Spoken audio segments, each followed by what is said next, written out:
একটা ছোট গ্রামে থাকত রহমান পরিবারের ৬ জন সদস্য, বাবা, মা, বড় ছেলে রাকিব, মেয়ে নীলা, ছোট ছেলে রিয়াদ আর দাদি। বাবা ছিলেন সৎ ও পরিশ্রমী মানুষ। মা সবসময় সন্তানদের নামাজ ও সততার শিক্ষা দিতেন। একদিন রিয়াদ রাস্তায় এক বৃদ্ধার থলে ভর্তি টাকা পেয়ে ঘরে এনে বলল, মা, দেখি কে হারিয়েছে। রাকিব বলল, এই টাকায় নতুন মোবাইল কিনে ফেলি গি। দাদি চুপচাপ বললেন, বাবা, হারানো জিনিস ফিরিয়ে দিলে আল্লাহ তোমার রিজিক বাড়িয়ে দেবেন গি। রিয়াদ টাকাটা বৃদ্ধার কাছে ফিরিয়ে দিল। বৃদ্ধা চোখের পানি মুছে বললেন, তোমাদের মতো পরিবারই সমাজের আলো গি। সেদিন পুরো পরিবার বুঝল, ভালো কাজ ছোট হলেও তার ফল সবচেয়ে বড় আশীর্বাদ। আর মন্দ কাজ যত আকর্ষণীয় হোক, তার পরিণতি কষ্ট ও আফসোস।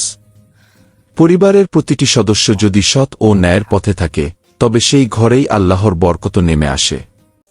ভিডিওটি ভালো লাগলে লাইক দিন। আপনার মতামত কমেন্টে লিখুন। বন্ধুদের সাথে শেয়ার করুন। আর যদি আরও মজার ও প্রেরণাদায়ক ভিডিও দেখতে চান, ফলো করতে ভুলবেন না।